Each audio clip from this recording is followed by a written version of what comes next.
next guest has made it his mission to adopt and care for senior pets, and he shares the story of his incredible family in his new book.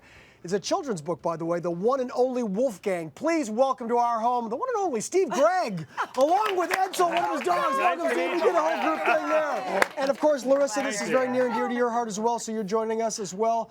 Now, The One and Only Wolfgang, it's named after Wolfgang, one of your past pets. Tell us why Wolfgang inspired this. Well, you know, I've always loved dogs, and I think people that love dogs realize that they may not love every dog, but sometimes there's one that's just your heart. Right. Like, you know, you just connect with that, and that was Wolfgang for me.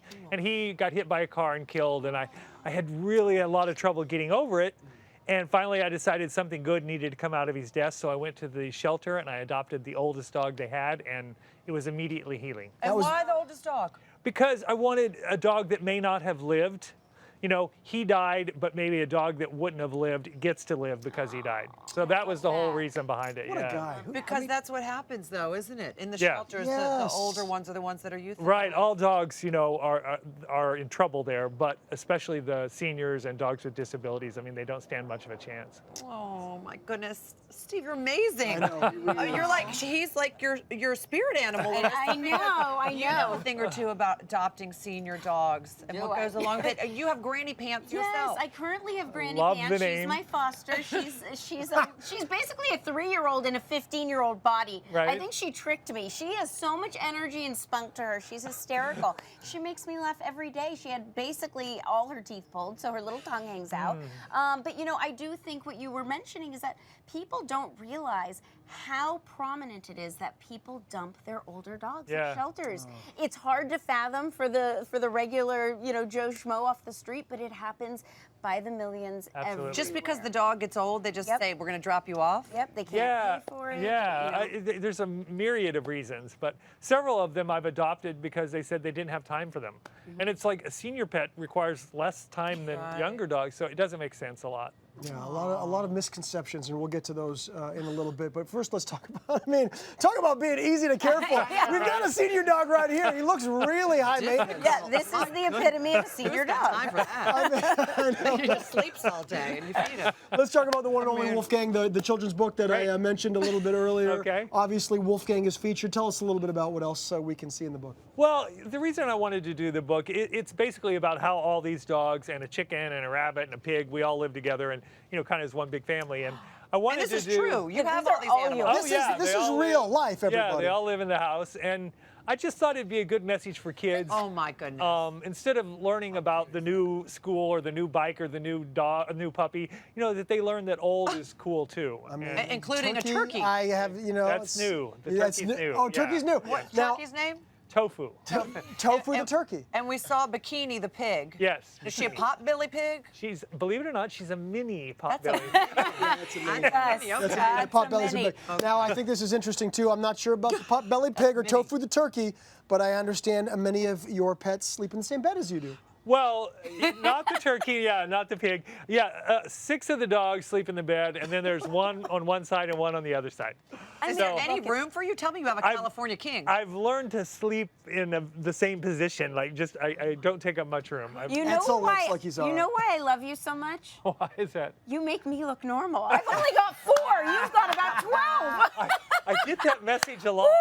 Because I'm usually the crazy one. These are great photos. And all of them are up there in the years. Oh yeah. I have anywhere from I have Irish Wolfhound that's 9, and that's senior for an Irish Wolfhound, and then all the way up to 19. Oh my goodness. Yeah. And how many are there under your roof right now? Right now there's 8. I'll normally keep 9, and when one passes, I adopt another in their honor. Another older one. Yes, and so I've still got room for one more. But the turkey, I'm adjusting to the turkey, so it'll be a little while. Then we could do a whole other interview just about the turkey and how that came to be, but we won't. How is walking them? You know, as they've gotten older, the more of them are in the wagon. And so I walk fewer and pull more. Oh, I've heard of that saying, a 3-dog night. That comes from being cold. You're in Denver? Yes. It gets cold there. You have a 6-dog night on any given night. It's great in the winter. I bet you don't have any blankets. Larissa, what would you like to share with people about adopting senior pets? Because a lot goes along with it as well.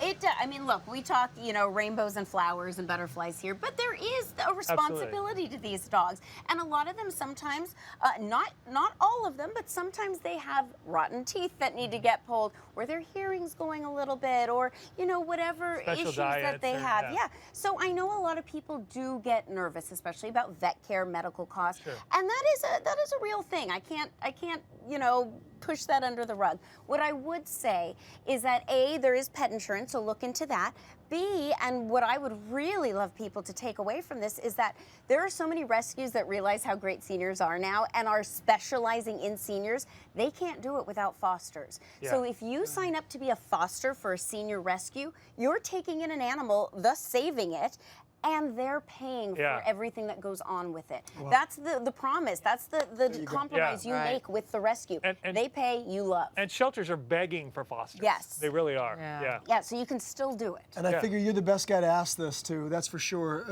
What have you gotten? What have you gotten yourself out of fostering, adopting senior pets? Yeah, it's been such a heartwarming, joyful thing for me. I just, you know, I love going home every day. And one of the odd things that I got that I never expected is that I'm more of an animal person, so I'm always drawn to dogs. I love every dog. And it's kind of taught me to have that more towards people as well. Because, you know, sometimes you'll see a homeless person and it's easy to ignore, but if I'm like, you know, if that was a homeless dog, I would love them immediately. Right.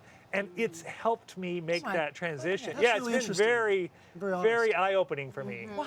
Yeah. And it's allowed you to sympathize yeah. with humans as much as you do with animals. Right. How wonderful is Yeah. that? You are a good man, Steve. Oh, I appreciate You are a that. good man. I just wish Edsel was a little bit better behaved. I know. I mean, that's my only takeaway from all this. Very difficult to show off a dog I should have brought bikini.